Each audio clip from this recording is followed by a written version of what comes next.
I am Slick Nick, the living legend of hair loss, your personal hairline hero, and let's face it, the face of the franchise of hair loss. I'm going to check out an old video that I barely remember making. It's from a couple years ago. I received a comment on it this week, and that's one of the, oh yeah, I guess I did make this video. It was called The Real Reason Pretty Girls Don't Date Young Balding Guys. And I know this is over 3 years ago because 3 years ago this month is when I stopped working at the company I worked for, when I would go on my break with my phone and just shoot videos, and that was one of those videos, so it's at least 3 years old. So Sean left a comment on it saying, quote, "Nick, this video is absolutely brilliant and I'm very surprised this hasn't gotten you crazy views. Buddy, you are a man of the people. You are sticking up for both sides here courageously and putting in the effort and time to do this. For men and women's true concerns and views to matter, I commend you, man. I am a balding guy and I did search YouTube for either validation to feel okay or permission to feel bad. And you gave me the choice between the two. Thanks." End quote. So yeah, that's ultimately what I said over 3 years ago. I don't remember saying it, but sounds like a good idea. So I want to, in 2020, make an updated version of that. And absolutely, hopefully something you see throughout my videos is I tell you what I think you should personally do about your hair. If you're actually balding, you should either shave it off or rock with what you got. If you can, you know, if maybe you got a receding hairline, you can find a hairstyle that'll work. Or if you're losing that much, you have to shave it off, okay. Or if it really matters to you, get a hair transplant or something like that. Try to buy your happiness in essence. But ultimately, don't forget to work on yourself and the 10 things that people actually judge you on anyway, which is not your hair.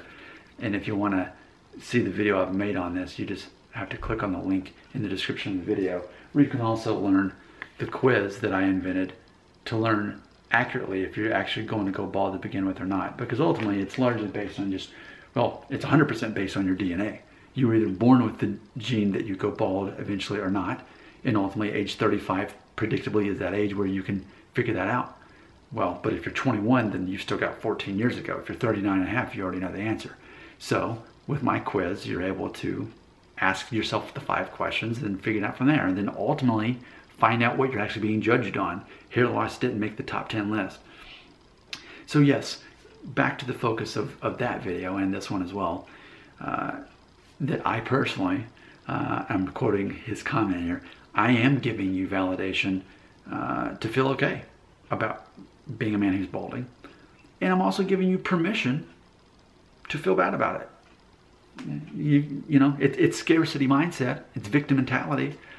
Why wasn't I born with better genes? Why do I have to be the guy that has a receding hairline at 21? Does this mean I'm going to go bald? Why me? Victim mentality. Like, if that's what you want to choose, you want to choose hell, you can.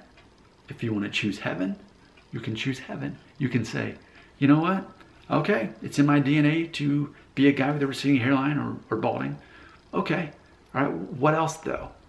What if I lived in a world where I wasn't actually judged on my hair, but I was judged on other stuff? I mean, is there anything other than a receding hairline or hair loss that people might actually judge me on? I mean, what in theory, if I had a perfect head of hair, but people still didn't like me, what would be those other things they would care about?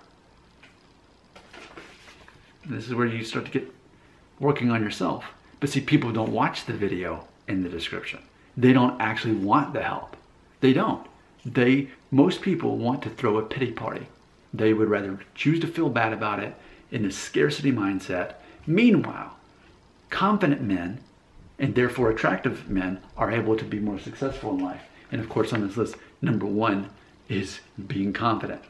Because when you're confident, it's easier for all these other things to check out and to really accept life for how it actually is.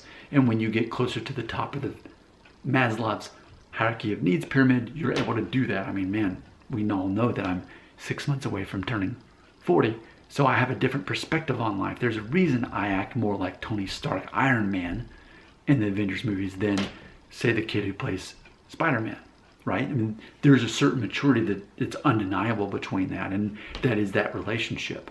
You know, I'm not the kind of YouTuber who's trying to get you to like me. What's funny is I kind of jokingly make videos saying, please stop subscribing, stop watching my videos. My videos are pointless. It doesn't work. My popularity continues to rise because I think even if people aren't willing to take my direction and my tips, ultimately they know there's something valid about it. And I maybe remind them of their dad or something like that. I'm like their internet dad or stepdad or whatever it is.